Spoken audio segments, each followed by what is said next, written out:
1999లో నేను రాజకీయాల్లో అడుగుపెట్టాను. మా పెద్దాయన డాక్టర్ డి రామానాయుడు గారి కోసం.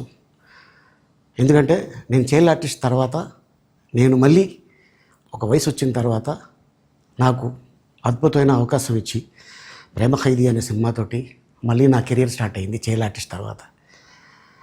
అలాగే వారు బాపట్ల నుంచి ఇలాగ నేను ఎంపీగా నుంచుంటున్నాను రా, నువ్వు రావాలి, నా క్యాన్వాస్ చేయాలి అనగానే తప్పకుండా గురుగారు, ఎందుకంటే మీ సినిమా తర్వాత నేను మళ్ళీ ఒక ఆర్టిస్ట్గా నేను ఎదిగాను, సో డెఫినెట్గా నేను వస్తాను అని చెప్పి వెళ్ళటం జరిగింది.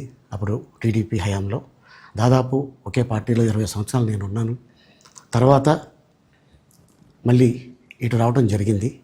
నాకు అన్నం పెట్టింది ఫస్ట్ నా తెలుగు ఇండస్ట్రీ, నా తెలుగు ప్రజలు, ప్రేక్షక దేవుళ్ళు, నా నిర్మాతలు, నా